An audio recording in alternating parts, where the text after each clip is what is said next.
The African savannah, a place of breathtaking beauty, a land teeming with life. But in the heart of this paradise, a nightmare unfolded.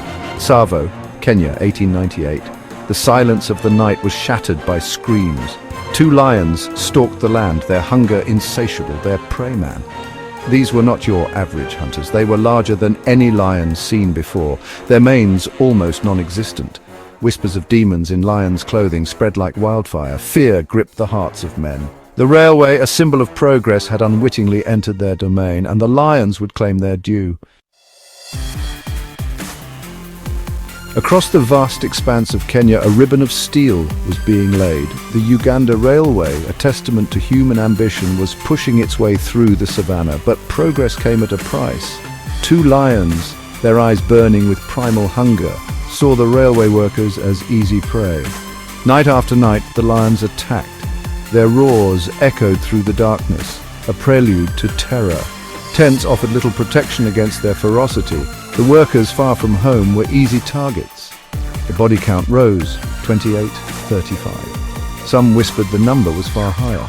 Desperation hung heavy in the air. The railway line came to a standstill, the iron horse silenced by fear. Into this maelstrom of fear stepped Lieutenant Colonel John Henry Patterson. An engineer tasked with completing the bridge over the Tsavo River, he found himself thrust into the role of hunter. Armed with his rifle and unwavering determination, he vowed to end the reign of terror. Days turned into weeks. Patterson tracked the lions, his resolve tested with each passing hour. He built reinforced enclosures, hoping to lure the beasts into a trap. Sleep became a luxury he could ill afford. Finally, after a harrowing pursuit, Patterson faced his quarry. Shots rang out, echoing across the savannah. The first lion fell. Days later, the second met its end. The reign of terror was over. For over a century, the legend of the Tsavo man-eaters captivated and horrified. Why did they turn to human prey? What drove them to such lengths? The answers, it seemed, lay hidden in the past. The lion's remains, preserved in the Field Museum of Natural History, held whispers of the past. In 2024, scientists, using cutting-edge DNA analysis, sought to unlock the secrets held within the lion's very bones. Extracting fragments of DNA from hair found in the lion's teeth, they peered into a century-old mystery. What they found would challenge previous theories and shed new light on the lion's deadly behavior. Section 5. A diet revealed. The DNA results were startling. They painted a picture of the lion's diet in the months leading up to the attacks. Giraffe, zebra, waterbuck, the usual prey of lions. But there were surprises as well. One lion's diet consisted of 35% human flesh. The others, while still significant, was lower at 13%. This suggested that something drove one brother to target humans more aggressively. But what? The answer, it seemed, lay not in a single factor, but a complex interplay of circumstances. The lion's diet, while revealing, was only one piece of the puzzle. Section 6. The Enigma of Wildebeest. Among the DNA fragments, one stood out as particularly intriguing: wildebeest. This was unexpected. Wildebeest were not known to be in Tsavo at that time.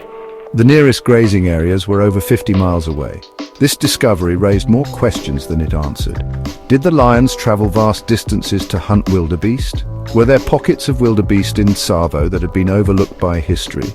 The presence of wildebeest DNA added another layer of complexity to the story of the Tsavo lions. It hinted at behaviors and movements that defied conventional understanding. Section 7. The Shadow of Rinderpest. One theory proposed to explain the lion's behavior was the rinderpest epidemic. This devastating disease had swept through Africa in the late 19th century, decimating populations of buffalo, the lion's usual prey. Starving and desperate, it was thought that the lions may have been forced to seek out alternative food sources. Humans, confined to their camps and vulnerable, presented a tempting target. The DNA analysis, while not confirming this theory definitively, supported the possibility that a lack of traditional prey played a role in the lion's behavior. Section 8. Lessons from Tsavo. The story of the Tsavo man-eaters is more than just a historical curiosity. It offers valuable lessons for understanding lion behavior and preventing future human-lion conflicts. By studying the past, we can better prepare for the future. Understanding the factors that can lead lions to prey on humans is crucial for conservation efforts. Habitat loss, prey depletion, and human encroachment into lion territories all contribute to the risk of conflict. By addressing these issues, we can strive to coexist peacefully with these magnificent creatures. Section 9. Guardians of the Past, Stewards of the Future. The Tsavo lions, once creatures of terror, now serve as a reminder of the delicate balance between humanity and the natural world. Their story, preserved in bone and DNA, speaks to us across the centuries. As stewards of this planet, it is our responsibility to protect not only lions but all creatures great and small. By learning from the past, we can strive to create a future where both humans and lions can thrive.